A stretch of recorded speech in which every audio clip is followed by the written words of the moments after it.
नमस्कार, आप देख रहे हैं केबीसी न्यूज़। देखिए, बिहार विधानसभा चुनाव जिस तरह से नज़दीक आते जा रहा है, सभी पार्टियों में से लोग एक अपनी सुरक्षित स्थान बनाना चाह रहे हैं। बता दें कि आज जनता दल यूनाइटेड के दो एक प्रमुख व्यक्ति, प्रमुख नेता छोड़ करके कांग्रेस में ज्वाइन किए। सबसे पहले बता दूं, सकरा विधानसभा से सुरेश चंचल मुजफ्फरपुर के जो हैं, और दूसरा जो है वो है परवेज सिद्दीकी। ये दोनों जनता दल यूनाइटेड छोड़े हैं। सबसे पहले हम सुनाते हैं आपको सुरेश चंचल क्या कुछ कह रहे हैं, छोड़ने का कारण क्या है, जरा आप सुनिए। क्या कारण है सर जो आप जदयू छोड़ करके कांग्रेस का दामन? बस अपने देश की जो स्थिति बनी हुई है उससे प्रभावित होके, मैंने त्रस्त होके, और जो देश के संविधान के लिए और देश की रक्षा के लिए और बेरोजगार के रोजगार के लिए लड़ाई लड़ रही है, उससे प्रभावित होके मैंने कांग्रेस ज्वाइन किया।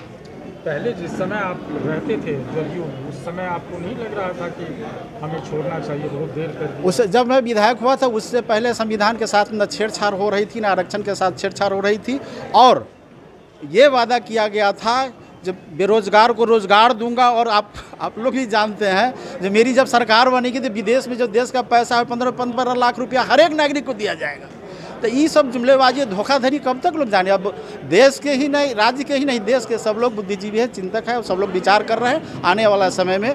अभी तो नहीं कुछ बना, अभी देश में जो लोग भी बुद्धिजीवी लेखक कुछ बोल रहे हैं, सत्य बात बोल रहे हैं, चिंतक लोग, उस पर तुरंत CBI ED वगैरह का किया जा रहा है। तो वो सब लोग भी त्रस्त है, समय का इंतजार करें, समय का उसका जवाब मिल जाएगा। क्या जनता ये नहीं मानेगी कि टिकट के कारण वहाँ नहीं कुछ हुआ, तो चुनावी समय चल रहा है? मेरे क्षेत्र नहीं, जनता के लोग जान रहे हैं कि जो उनको अब चुनाव नहीं लड़ना है, राजनीति कार्य करता है, सामाजिक मेरा कुछ काम करने का अलग तरीका रहा है। मैं जनता के बीच में, लोगों के बीच में अलग ढंग से काम किया हूँ, इसलिए उन लोगों का एकदम ये नहीं जो चुनाव लड़ने के लिए है। वो लोग, आप लोग से आग्रह है, जब अभियान चल रही है, मैं जब जुड़ूंगा तो आप आके देखिएगा, उन लोगों से पूछिएगा गया कि सुरेश चंचल इस पार्टी में क्यों ज्वाइन किया। तो आपने सुना, सुरेश चंचल ने साफ कहा है कि जनता दल यूनाइटेड की जो विचारधारा है, वो विचारधारा नीतीश कुमार का अब ख़त्म हो चुका है, जिसके कारण हमें वहाँ से छोड़ करके कांग्रेस का दामन थामना पड़ा।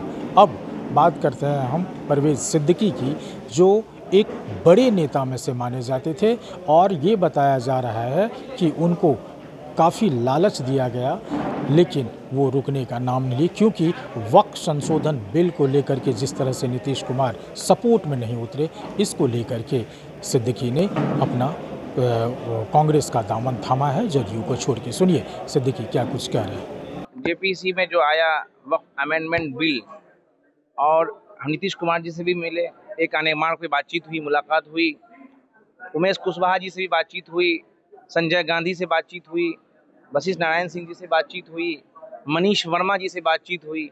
सभी ने कहा कि मुसलमानों के हित में ही होगा, जो बिल लाया गया है उसमें कुछ तब्दीली हम करेंगे, चेंज करेंगे। लेकिन जो पार्लियामेंट के अंदर संजय झा या ललन सिंह ने जिस तरह से स्टेटमेंट हुआ, बयानबाजी हुई, तो हम लोग को उस दिन आहत हुआ। लेकिन मैं पहला वाहिद लीडर था जो हमने सुप्रीम कोर्ट में हम याचिका दाखिल की 7 तारीख को, जिसकी खबर देश के सभी प्रतिष्ठित चैनलों ने दिखाया। और ये बार बार हम मीडिया चैनल के माध्यम से नीतीश कुमार जी से कहते रहे, चाहे वो आज तक के चैनल से हो या कोई भी चैनल से, हमने कहते रहे कि नीतीश कुमार जी आएंगे, अपनी चुप्पी तोड़ेंगे और हम पार्टी में बने रहेंगे, और पार्टी बनकर हम लड़ाई लड़ेंगे। जी, वो उससे आहत हुआ मुझे, हम लोगों को। और उसके बाद दादा वशिष्ठ नारायण से भी हमारी कई मुलाकातें रही, उमेश कुशवाहा जी से मुलाकात रही। तो हम लोग को ये उम्मीद था कि नीतीश कुमार जी हो सकता है कि बाद में इसको लेकर अपना समर्थन वापस लेंगे या कोई ऐसी चीज होगी। सिद्दीकी जी, सीधी बात है कि जदयू से के विचारधारा से इतने दिन तक जुड़े जी, अभी उनकी विचारधारा खराब हो गई, गलत हो। देखिए, वो विचारधारा जो पहले जो पार्टी की, जो जदयू की विचारधारा थी, वो एक सेकुलरिस्ट की विचारधारा थी, सबको लेके चलती थी, तभी नीतीश जी इतने साल मुख्यमंत्री की पद पे बने रहे। लेकिन आज जो जदयू है वो एक, क्या कहते हैं, भाजपा के साथ कदम ताल है, उसी की आइडियोलॉजी को लेकर काम कर रही है। जो भाजपा की आइडियोलॉजी है, मुस्लिम विरोधी है, अल्पसंख्यक विरोधी है, उसी की आइडियोलॉजी पर जदयू अब काम कर रही है। नीतीश कुमार जी किसी भी अल्पसंख्यक मुद्दे पर अब नहीं बोलते हैं, मीडिया में आके नहीं बात करते हैं, हम तो कई बार इससे पहले मुलाकात हुई, पहले नीतीश कुमार जी को लेकर कब्रिस्तान घेराबंदी को लेकर हमने 8000 से ज़्यादा कब्रिस्तान घेराबंदी में हमने कई मुलाकात नीतीश जी से किया है काने मार्ग पे। तो जिस हिसाब से नीतीश जी ने अक़लियत के लिए, मुसलमानों के लिए इतने बड़े काम किए, आज उसको आप धूमिल कर रहे हैं, कारण क्या है? देखिए, कारण बस ये है कि वक्फ संशोधन जो बिल से एक्ट बना, वो एक मामूली सी चीज़ नहीं थी, वो हमारे शरीयत की मुदाखलत की बात हो रही है। जिस तरह से आप कुरान में तब्दीली करोगे, नमाज में तब्दीली करोगे, तो वक्फ ऐसा मुद्दा है जो हमारे प्रॉफिट मोहम्मद सल्लल्लाहु अलैहि वसल्लम के वक्त से ये चला, और ये प्रॉफिट मोहम्मद सल्लल्लाहु अलैहि वसल्लम उस वक्त 500 समथिंग ईस्वी में ये जो दुनिया की सबसे पहली मस्जिद कुबा है, वो वक्फ पे बनी। उसी वक्त से ये सिलसिला शुरू हुआ।